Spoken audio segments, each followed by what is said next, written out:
नमस्कार दोस्तों, आज की तारीख है 27 जनवरी 2026 और देश दुनिया में जो कुछ हुआ वह जानना आपके लिए बेहद जरूरी है। तो आइए जानते हैं सब कुछ सिर्फ एक वीडियो में। आज गणतंत्र दिवस के ठीक एक दिन बाद जब हम अपने संविधान की याद ताज़ा करते हैं और इतिहास में 27 जनवरी को 2880 में बिजली बल्ब पेटेंट हुआ था जिसने दुनिया ही बदल दी थी। तो चलिए डालते हैं एक नज़र आज की सुर्खियों पर। देश भर में 27 जनवरी को बैंक कर्मचारियों की बड़ी मांग हड़ताल, 8 लाख लोग सड़कों पर 5 दिन की वर्क वीक की मांग की गई है। भारत यूवी के बीच 18 साल पुराना एफटीए वार्ता खत्म, 27 जनवरी को घोषणा, व्यापार को मिलेगी नई रफ्तार। गणतंत्र दिवस पर दिल्ली एनसीआर में कड़ी सुरक्षा, EU chief Ursula guest traffic seal. Himachal में भारी बर्फबारी, शिमला की सड़कें बंद हो गई, लोग अभी भी परेशान हैं। पद्मश्री अवार्ड 2026 की घोषणा, कई नाम चिन्हित किए गए।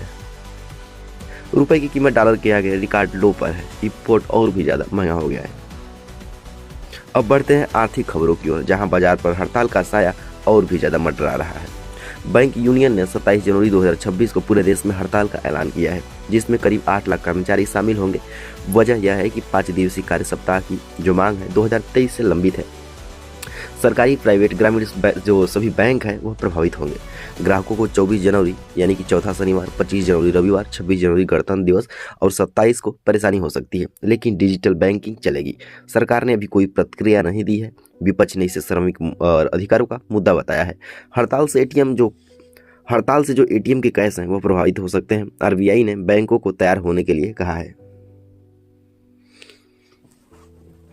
और भारत और यूवी 27 जनवरी 2026 को फ्री ट्रेड एग्रीमेंट यानी कि एफटीए वार्ता के समापन की घोषणा करेंगे, जो कि 2007 से चल रही थी। यह मदर ऑफ ऑल डील्स होगा। ज़्यादातर वस्तुओं पर टैरिफ खत्म, लेकिन कृषि, डेयरी को बचाया गया। EU chief Ursula van der Leyen और एंटोनियो कोस्टा पीएम मोदी से मिलेंगे। अमेरिकी टैरिफ के बीच बड़ा बूस्ट होगा। निर्यातकों को फायदा, लेकिन किसानों की चिंता बरकरार है। विपक्ष ने कहा कि छोटे किसानों का क्या होगा, हस्ताक्षर बाद में होंगे। और दोस्तों, इसी का 7 रुपया डॉलर के मुकाबले हिस्टोरिक लो पर है और जो इंपोर्ट, विदेशी पढ़ाई यात्रा और भी ज़्यादा महंगी हो गई है। लेकिन एक्सपोर्टर्स खुश हैं क्योंकि उन्हें प्रॉफिट अच्छा हो रहा है। महंगाई कम, लेकिन बजट 2026 पर असर, आरबीआई ने इन्फ्लेशन अनुमान घटाया है। तो दोस्तों चलिए इसी के साथ देखते हैं राष्ट्रीय राजनीति की खबरों को। बिहार में सीएम नीतीश कुमार ने 7 निश्चय पार्ट 3 के तहत भूमि नापन को तेज किया है। 31 जनवरी तक स्पेशल ड्राइव, 1 अप्रैल से अविवादित जमीन जो 7 दिन के विवाद है 7 दिन से 11 दिन विवादित जमीनें। और सरकार का दावा है कि ईज ऑफ लिविंग बढ़ेगी, लेकिन विपक्ष आरजेडी ने कहा कि ग्रामीणों को परेशानी कम नहीं हुई। अफसरशाही वही, गोपालगंज में करोड़ों की योजनाएं शुरू, जीविका दीदी से मुलाकात। जनता मिश्रित राय है। जनता के कुछ मिश्रित राय भी हैं, कुछ खुश हैं तो कुछ नाराज हैं। कहते हैं देरी से फायदा नहीं। 26 जनवरी 2026। यूपी में सीएम योगी ने कानून व्यवस्था पर अधिकारियों को कड़े निर्देश दिए। गणतंत्र दिवस से पहले अपराध पर जीरो टॉलरेंस। बीजेपी ने एसआईआर प्रक्रिया से 2.89 करोड़ नाम काटने का दावा किया। अवैध प्रवासियों पर फोकस। विपक्ष एसपी ने हेराफेरी का आरोप लगाया। योगी मंत्रिमंडल विस्तार की चर्चा, पश्चिम यूपी को तजो। और जनता कहती है कि सुरक्षा बेहतर है, लेकिन बेरोजगारी अभी भी चिंता बनी हुई है। तो चलिए अगली खबर देखते हैं। अगली खबर है बीजेपी में नितिन नवीन नए राष्ट्रीय अध्यक्ष। पीएम मोदी ने दिल्ली ऑफिस में कुर्सी पर बिठाया, बेटी को गोद में लिया। नीतीश की उपलब्धियां गिनाई, लेकिन तेजस्वी आरजेडी ने कहा कि बीजेपी का कंट्रोल बढ़ा है, पार्टी मजबूत करने की रणनीति में लगी हुई है। तो दोस्तों चलिए अगली खबर देखते हैं। अगली जो खबर है देश भर की वायरल घटनाएं हैं। हिमाचल के शिमला धर्मशाला में भारी बर्फबारी, सड़कें बंद हैं, बिजली गुल है, लोग पैदल चल रहे हैं। सरकारी टीम रास्ते खोल रही है, लेकिन ठंड से मुश्किलें। गणतंत्र दिवस पर्यटन प्रभावित है। अब बढ़ते हैं अगली खबर की ओर। दिल्ली एनसीआर में गणतंत्र दिवस के लिए ट्रैफिक सील कर दी गई है। रात 10 बजे से पास पर एंट्री होगी। 10,000 पुलिसकर्मी तैनात हैं। ईयू गेस्ट के लिए हाई अलर्ट है। तो चलिए अब बढ़ते हैं अगली खबर की ओर। अगली खबर है जम्मू कश्मीर उरी बॉर्डर पर सेना अलर्ट। गणतंत्र दिवस पर ड्रोन निगरानी कर जा रही है।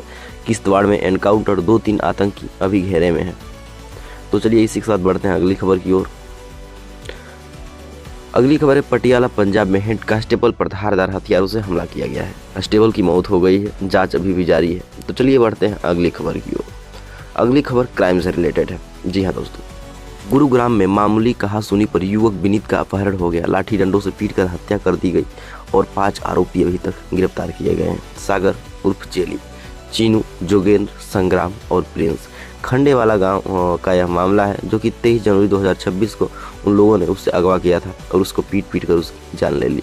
पुलिस ने फर्रुख नगर थाने में केस दर्ज की और केस में बताया जा रहा है कि यह किसी रंजिश की साजिश थी और इस घटना की जांच चल रही है। परिवार शोक में है, इलाका दहशत में है। अगली खबर है, दिल्ली शास्त्री पार्क में 24 जनवरी रात फायरिंग हुई। समीर उर्फ मुस्तकीम कामू पहलवान की मौत हो गई। जी हाँ, परिवार ने अस्पताल ले जाया गया लेकिन बच न सके।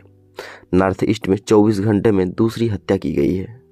गणतंत्र अलर्ट के बावजूद अपराधी बेखौफ तरीके से हत्या कर रहे हैं। पुलिस टीम तलाश में है, फॉरेंसिक जांच के लिए भेज दी गई है। दोस्तों अगली खबर है, पटना नीट छात्रा मौत केस में एसआईटी ने 3 संदिग्ध को हिरासत में लिया है। Perfect girl hostel Pappu Yadav ने पुलिस पर सवाल किए हैं कि 2 हॉस्टल मौतों से दहशत है, जांच जारी की जाए और छात्राएं अभी डरी हुई हैं। दोस्तों अगली खबर राजस्थान से आ रही है। जी हाँ दोस्तों, राजस्थान के नागौर में 10,000 किलो अवैध विस्फोटक के साथ तस्कर गिरफ्तार किया गया है। दोस्तों इस घटना के होने के बाद पुलिस ने एक बहुत ही बड़े खतरे को टाल दिया है। और चलिए इसी के साथ अगली खबर देखते हैं। अगली खबर है, विदेश में भारतीय। जी हाँ, EU chief Ursula von der Leyen Bharat पहुंची। 27 जनवरी को पीएम से एफटीए पर शिखर बैठक। एनआरआई कम्युनिटी उत्साहित, व्यापार पुष्ट से जॉब्स बढ़ेंगे, लेकिन किसान चिंतित है। विपक्ष ने कहा कि एनआरआई फायदा, लेकिन लोकल हर्ट अभी भी ज़्यादा हो रही है। 18 साल की वार्ता खत्म, टैरिफ कट होगा। जी हाँ दोस्तों, अमेरिका में बर्फीली तूफान से एनआरआई इलाकों में बिजली गुल है। 10 लाख प्रभावित हैं। भारतीय स्टूडेंट अभी भी अलर्ट पर हैं। तो दोस्तों ये थी आज की बड़ी और ज़रूरी खबरें। अगर आपको वीडियो पसंद आई हो तो चैनल को सब्सक्राइब करिए और कमेंट में बताइए कि कौन सी खबर ने आपको सबसे ज़्यादा सोचने पर मजबूर किया है।